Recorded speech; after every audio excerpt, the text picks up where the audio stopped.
Reshma. You are a multi-hyphenate, but I want to talk to you about Moms First. Can you briefly explain what Moms First is and how it went from Marshall Plan to Moms First? Well, we changed our name from Marshall Plan to Moms First because it's that's what we're not doing in this country. We're not putting mothers first. And we are a national movement, a grassroots movement of more than 1 million moms and allies that are fighting for 3 simple things: paid leave, affordable childcare, and pay equity.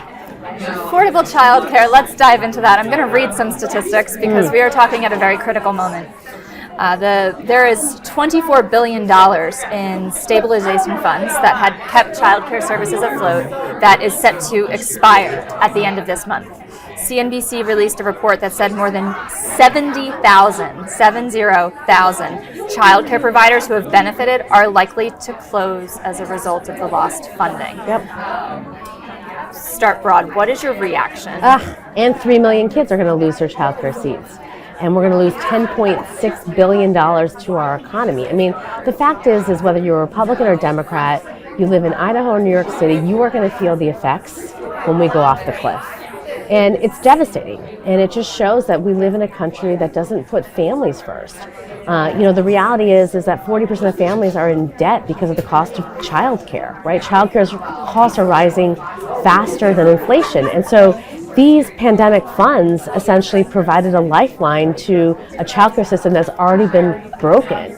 And this is happening at the same time where you're seeing actually recovery of women in the labor market, right? So we finally got to a place where we've made the gains that we had lost since the pandemic. And if you drill down to why the Century Foundation had a survey out there, it's because women had childcare supports and they had flexibility in remote work. And so when we go off the cliff, you are going to see a backward slide back on the gains that we've made, and it's going to feel like a drip, drip, drip, because your teacher, your nurse, every essential worker that relies on childcare is no longer going to have that support, and they're going to be pushed out. So you already feel like when you go to a restaurant, you know what I mean? The wait's too long. You already feel like the people that care for your families are already being stretched. You're going to feel it more in 15 days. Really? Is there any hope that a coalition of politicians come through to restore? Yeah, I mean, they reintroduced the act. We at Moms First, are taking an action where I have thousands of people have reached out to their congressperson to do something, to pass the Stabilization Act, to restore the funding. We launched a bipartisan caucus with Ro Khanna and Nancy Mace on childcare. So we have to continue to put the pressure, right? And listen, if they do let this go off the cliff, they're going to feel it in 2024. There is an understanding and an anger that is rising amongst moms, amongst families. And the thing is, what we've been doing at Moms First is this isn't a bipartisan issue. Those 1 million moms, they're Democrats, they're Republicans, they're moderates, they're teachers, doctors, dancers, they're coming from all over the country to say, I need you to do something about paid leave and childcare. Oh, it's been a crucial issue. Crucial. It's a number 1 issue. That's the crazy thing. It's the number 1 issue for families, but it's number 15 issue in Congress, and that's the thing that we have to reconcile. How do you reconcile that? I think you make them feel the pain, right? I think you make them feel the pain. The thing is that the constituency that's being affected the most, we're the most tired, right? And so I think the way that we organize has to shift. We may not be going to march, right? But we're going to inundate you, with phone calls and with, our activism. And we're going to also engage business. Here's the other thing. In this moment in the cliff, where I have felt the most amount of intensity is from CEOs. Because they realize that we're in a tight labor market. They're starting to feel stability, and they know that childcare is the number 1 thing that they hear from their employees about what's causing that amount of friction in their ability to show up for work on time, consistently. And so they're the ones that are, right now we're organizing a handful of letters from CEOs to be sent to, the Joint Banking Committee on doing something about the cliff. So we've been organizing business around this issue, and they're there. They're tell me what to do, how. And so that you're going to start to feel that pressure from the private sector on political leaders, and that's the first time this has happened. I was going to say, I don't feel like I've heard all that much from the private sector. And you founded Girls Who Code. You have experience in the private and public sector. They're getting texts from me every day.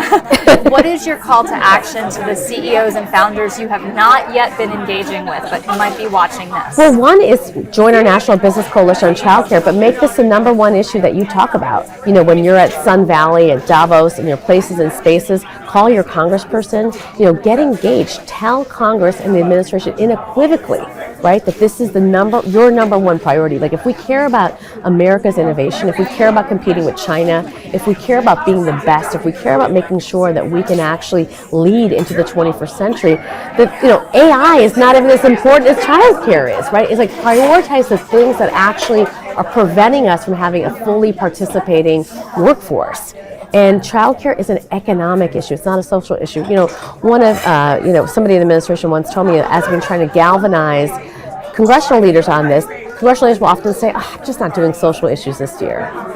So the thing is, it just hasn't been communicated in an effective way from our business leaders to our congressional leaders that this is not a social issue. This is an economic issue. It affects my bottom line. It sounds like some people need to lose their jobs over this. Or we need some new blood, right? I mean, we need more moms, more parents, more people who understand the pain point. I also think, I think for so long, most of us as parents have felt like, well, this is my problem I have to solve, my thing that I have to fix, right? I got to call over my auntie, my grandmother. I got to bootstrap it. And they even thought that this is something that we should be, as a society, supporting and when I talk to people about this, I'm like, this isn't, I'm not talking about I'm talking about Canada.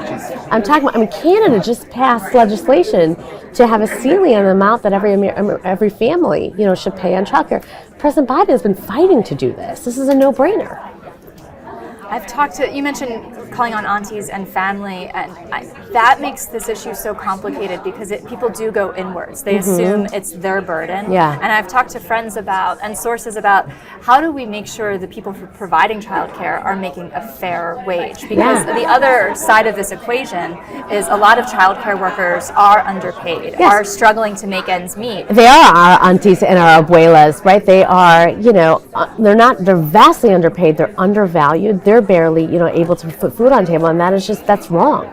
There are statistics out there that we pay zookeepers more than we pay our childcare workers, right? It's like we have to prioritize that the people that are taking care of our children are our most valued, and they should be paid, a living wage. And so I think that these fights are hand in hand, right? As we continue to prioritize, making childcare affordable, we also need to make sure, that our childcare workers are paid equitably. But the bottom line is, like, the business model of childcare is broken. So someone has to, we need to encourage more people in FamTech, more innovators to get into this industry, to think about what are all the ways of disruption of childcare that you and I are not even thinking about, right? And the second thing is we have to just recognize that ultimately someone has to provide the subsidy. And it just can't be only the private sector. Government has got to intervene.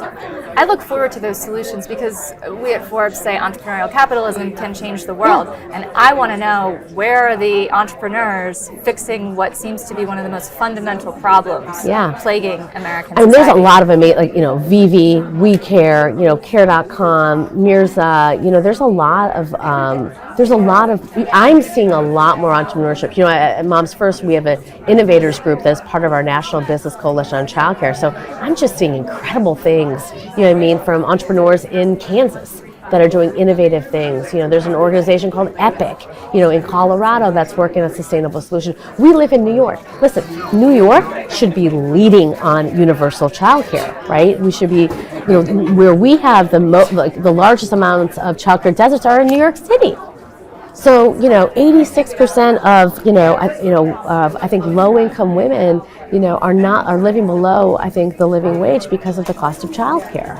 So, we live in a city where the voting population was like, yes, please do something, Mayor Adams. Please do something, Governor Hochul. So, I think we have the ability here in the city to be a leader on this, and I think we all need to push that to make that happen. not to put the burden on the women and men and people who will be most affected by this funding drying up, but what is your advice to someone who is looking at their childcare scenario and realizing that their center might close, that they might be in a fundamentally different position in October than they are right now? Join momsfirst.com, join our campaign. We're a very active, aggressive, initiative happening right now to get people to call their congressman, to put that pressure, you know what I mean, to get engaged. This is the moment to make your representative feel the heat and feel the repercussions if they don't actually do something about this. We got to turn up the volume. I think and we're doing that. We have to turn up the volume. I think people see the headlines about childcare is expensive, and I don't know if eyes are glazing over. No. Do you think people are in for a rude awakening? I don't think people fully understand that their childcare bills are going to go up by hundreds of dollars in the next months, or that the seat that they had is going to be gone because the childcare center is going to close down because childcare workers can barely afford to put food on the table. I don't think people are going to feel that, are understanding what exactly that means. I mean, we did a post at Moms First of do you know what the childcare cliff is? Right? So again, look, I think that this is one of the reasons why I started Moms First is we actually do need more advocacy organizations on this issue and on this topic as single issue. My goal is to make millions and millions of moms, women, allies to be single issue voters. The way there's single issue voters on climate, to be single issue voters on childcare and paid leave. Well, I look forward to seeing you continue this work, and let's stay in touch because I suspect this issue is not getting solved anytime soon. Thank you. Thank you so much.